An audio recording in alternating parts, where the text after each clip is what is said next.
Hello and welcome everyone to this video in which I evaluate my playthrough of the Memoir 44 triple breakthrough map scenario called Payback on the initial stages of Operation Bagration. Just as a reminder for myself, I've put they're actually sub-pens from another game. I've put them in several places on the map to remind myself that there's something I wanted to say about that. So in case you're wondering what those are, that's what they're there for. So in this particular playthrough, it ended in a German win, 36-12. Which again, if you've been following my playthrough sessions and summaries thereof, does not mean that the Germans achieved a major victory in Bagration, which they couldn't have hoped to achieve, I assume. But it simply means that they held up the Russians much more than they did historically. And in this specific case, they also managed to save quite a few units. They ran away, so they lived to fight another day. So that's basically how they won this scenario. Had it gone on long enough, I still believe that the Russians would eventually win. But again, it simply signifies that they didn't do as well as they did historically, and that was certainly the case. It seems like a massive win. It kind of is, but that's got to do with the victory conditions as well. For town, each player gets one or sometimes even two medals for controlling a certain town. Well, it proved very difficult for the Russians for various reasons to take over control of many of those towns.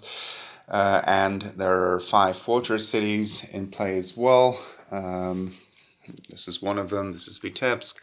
And controlling once the Russians control 4 out of those 5, the Germans right away, besides the medals that are already directly associated to those towns, they lose another 5 medals at once, and the Russians gain 5 at once. So then things could be reversed, theoretically at least, quite quickly, and I think it would be possible. So okay, let's have a look at a few things that I've learned in this playtest and what I'm going to do with that particular knowledge and changes I'm going to make, or sometimes have already made, because it turned out pretty quickly while actually doing this playtest that things weren't really going to work out as intended, and another simpler, more elegant solution was at hand, available. Okay, so the first thing I want to point out, here you can see lots of marsh hexes. I was thinking, because this depicts a huge area and theoretically, well, marsh hexes don't block line of sight, but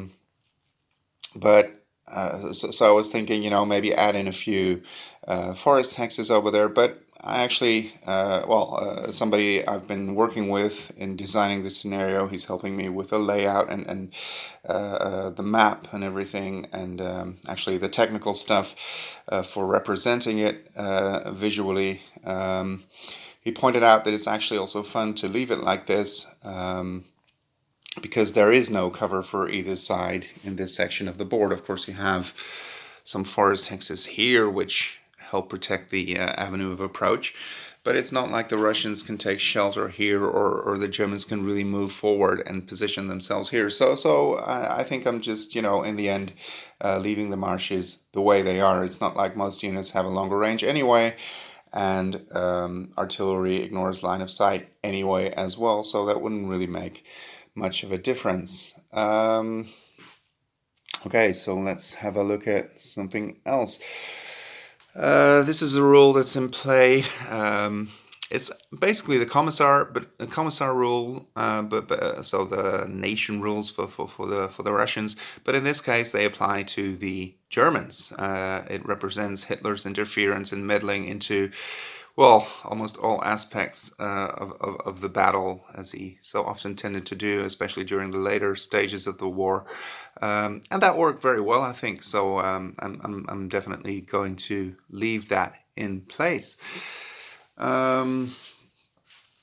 Initially I worked with supply trains, but that turned out to be too cumbersome and complicated and required lots of special rules. And what I did instead is I actually didn't put a sub pen here to remind myself, but what I did here is I just put an entry marker there and in several other places, which is where the German units would have to arrive on certain ground reinforcement roles. Obviously, well, all of them would have to arrive there, or on this board at least. Well, they can't move after they arrive, and then artillery and armor would have to stop on this particular hex, and the same is true for marshes. So it takes a while for them to get away from here anyway, which was kind of the idea with the supply trains. But this way it works much more easily, it's much more streamlined, and it takes a while anyway. And that also abstractly represents partisan activity behind enemy lines, behind the German lines in this case, which really slows down reinforcements and sometimes even makes it impossible for them to arrive. But that is something I will get to in a while. Something else. Over here we can see the possibility of, well, in this scenario, the Russian player can play Recon 1 cards as either artillery bombards or air power cards. And even though I have been doing that, I really found the German artillery to be very powerful, but it kind of was. And what the Russians did to deal with that was indeed to send in aircraft to deal with it. Well, mostly that, I suppose. So I didn't do that quite enough, because obviously you usually want to have 2 or 3 or even 4 targets side by side, because that will do. Yeah, it will probably do most damage in the sense that from each of those units you might actually destroy 1 or 2 pieces, but really going after the artillery, which is a very, very strong German unit in this scenario, also because it really takes a while for the Russians to cross the rivers and everything, and the bottlenecks that exist prior to the Russians building pontoon bridges in places, that artillery will probably get to fire quite a few times at the Russian forces before they have a chance to take it out by direct assault. So that is something I think I should have done more, as the Russians really go after that artillery. Because, as I said, there are Recon 1 cards that will allow you to do that as well as the Russian player. Well, this is a pontoon bridge that was actually built. In this particular case, the Russians were quite unlucky with attack cards. They didn't have too many of them, and when they did, it was usually for sections in which they didn't really need one, or not at that moment. Here, it would have been nice for them to have been able to build one, because it would have really sped up tank advances into open country, you can say. So that is something that they didn't really have going for them in this particular playthrough, but of course in the next one it might be very different, and they might have lots of suitable attack cards at the right moments, and the scenario may play out very differently. So that is definitely an option as well. Well, speaking of bridges, both sides, well, not both, yeah, no, well, I'm not sure if it was both sides or the Russians only, but the Russians won't want to destroy bridges anyway. The Germans definitely could do that, because then, of course, if they destroy these 2 bridges, for instance, well, then the Russians will have to have 2 attack cards again to be able to cross those bridges in those places. Or, of course, go around. I mean, it is possible. Well, they would definitely have to build one or follow the railroad tracks, or at least partially. So if an army unit was here, it would have to go on here and stop. And it would have to go here and stop. So that way they would be held up as well. It's something the Germans didn't do. I suppose they didn't really need to in this particular playthrough. But in certain other cases, that is certainly a good option. I'm definitely going to leave it in. And that is a strategy the Germans can employ if the Russians had made much quicker advances and everything, and they really and the Germans had really had the need to hold them back. Partisan units, you can see over here, well, they worked very nicely, but they didn't really do what they were supposed to do. They can sabotage railroad tracks, and each sabotage railroad track, what they need to do in this particular scenario is it basically works the same as blowing bridges. They have to roll 2 dice, and if they roll at least 1 grenade, then a railroad track that they're actually on, I think, not adjacent, that they're actually on, given the scale of the scenario, would be damaged and sabotaged, and the Germans would have to repair it to take away the victory point from the Russians. What I found out during playtesting, and obviously that was something that was always intended to work that way, but it was kind of unwritten, and it is important to actually write it down.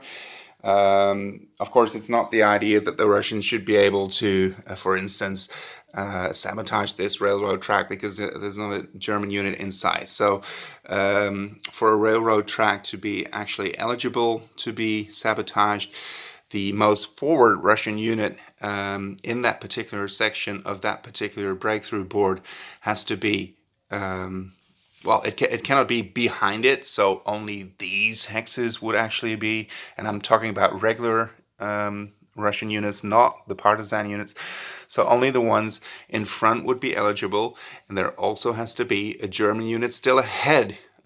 So, for instance, this one, which is exactly in the middle, so that's fine. So those two are fine, but not these, because there's already a Russian unit ahead of it. Otherwise, you would get gamey tactics like, okay, let's blow up all the railroad hexes, behind their own front line as a Russian player, and that didn't make any sense. So I specified that rule. Again, even though it was always intended to work like that, but you have to write it down. Here, fortress hexes, well, that worked nicely as well, but I had a few cumbersome rules, special rules in play, which aren't really needed. However, I do like the concept of having a few fortresses. I'm going to leave them in because it makes them more easily identifiable on the map.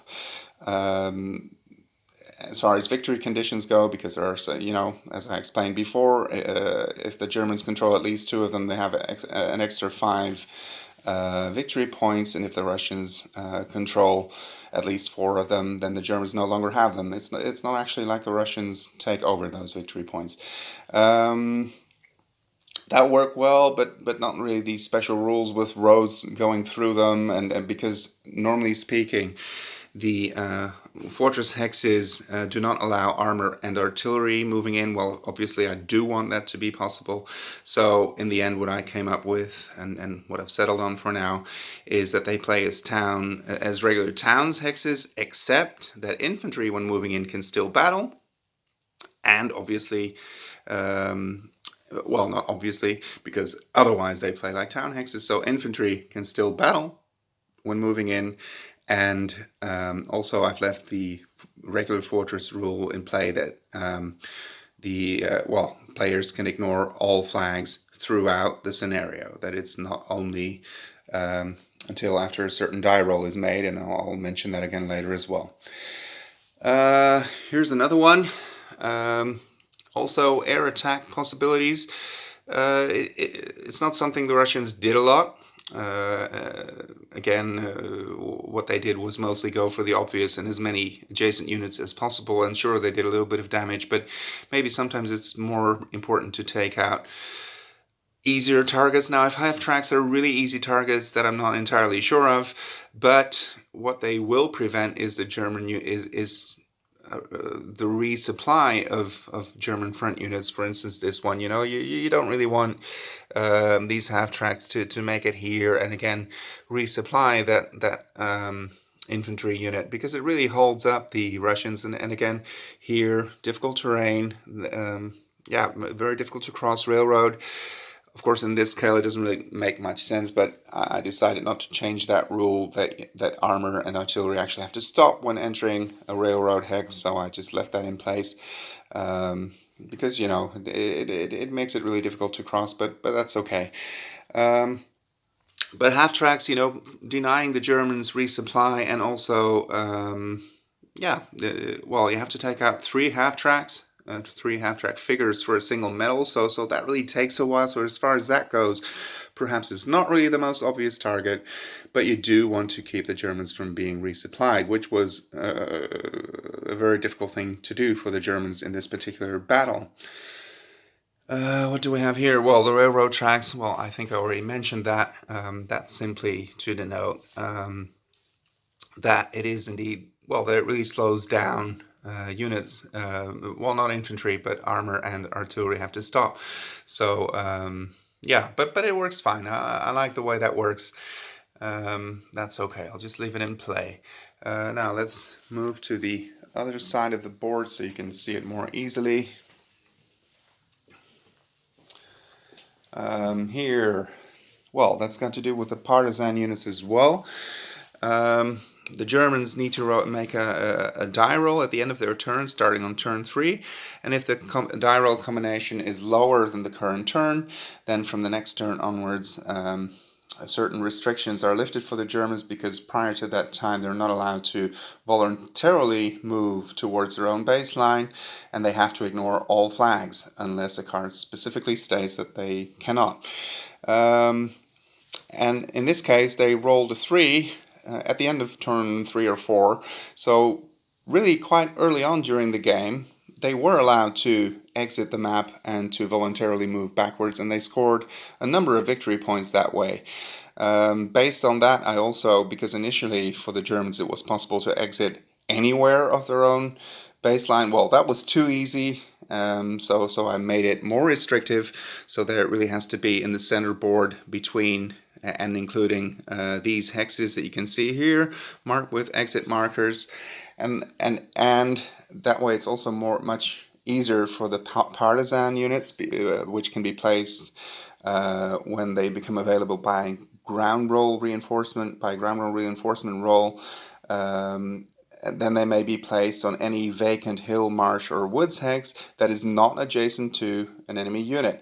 Well, in this case that would be difficult, but earlier on in the scenario there certainly would have been possibilities for such units becoming available to be placed here or here or here, and maybe even move forward and threaten Minsk, which is something they actually did manage to do in the end. Also forcing the Germans to leave a couple of units there. Having said that, also as the Germans, well, it turned out okay for them in the end, but I was exiting full strength units, and which really could have been needed had the game gone on for a couple of more turns. So yeah, you still gain the victory point even if there's only one figure left. So I could have still waited with that anyway. The Russians, on the other hand, and that was also, well, I left that the same, they can actually exit from the entire German baseline, signifying a major breakthrough, and the Russian tactics of deep battle, which they really perfected during this particular operation. Something over here, well, it's got to do with the same thing. I again did away with the train, because that didn't work out that I had planned initially. I already explained why it also works this way. Also, partisan units, of course, could be placed here, as if there are no German units here or there, which is something I never did. And then, of course, if you place one here the German unit would have nowhere to retreat, because it can retreat into the actual hex that the partisan unit would be in. So those would be hits. They could threaten the town hex from behind. So that is really something I haven't been making full use of in this particular playtest, but it did, of course, teach me that is something you should be doing if you're the Russian player, to really hamper with German tamper with German reinforcements and make it difficult for them to enter the board and exit the board. By the way, these are just 2 railroad hexes, but I ran out. I've already had to use winter railroad hexes and winter rivers because I didn't have enough summer terrain, but hopefully I'll be able to post a PDF for people who are very handy with that. We'll actually be able to print it out, and then of course everything will be summer terrain. Also the desert woods and jungles are simply supposed to be regular woods terrain, but I didn't have enough of it. But if you actually make a PDF out of it, then you can just do that. This one is not a church either. It's simply a towns and village hex. Yeah, and speaking of the strategy of placing a partisan unit there, well, of course, that also means that the Germans probably have to guard the entry hex if they want to actually keep being able to enter reinforcements, because as I already explained, it's pretty easy for the Russians to make that very difficult for them. Well, I think that about covers it all. I found it to be very enjoyable. I've told you about a couple of changes I have made mostly throughout the playtesting so far already, and I will try it again with the new rules. I'm not quite sure if I'll be posting more videos on that. I think I've posted quite a few. I will let you know when I've actually posted the scenario and that it's become available on Board Game Geek, because unfortunately the scenario editor doesn't seem to be working anymore. So I will post it on Board Game Geek when it's done, including all the rules and including, of course, the final map. There's nothing really going to change to the map. No, the map is fine, I suppose. But yeah, some of the rules, as I said, some of them I might still tinker with just a tiny little bit. But overall, I think it could really work out. And even though in this particular case it was a German win, there are clear reasons for it. Again, that they got very lucky on an early die roll, which made life a lot easier for them. The Russians had tough luck not getting the attack cards that they needed to build pontoon bridges and really make it much easier for them to cross rivers in force and quickly.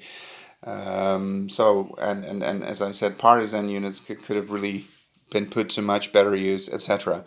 So poor play on the part of the Russian player, which was me, and good play on the part of the German player, which was also me. So yeah, but as I said, that's the whole point of playtesting, that you learn, like, okay, how does this rule work out? Does it work as intended? Is it balanced? If you find that something greatly favors one player or the other, is there a counter tactic available?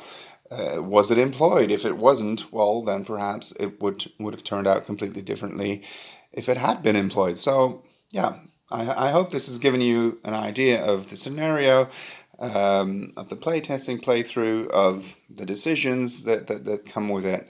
I hope you enjoyed it, and I hope you'll play the scenario once I make it available. Thank you for watching.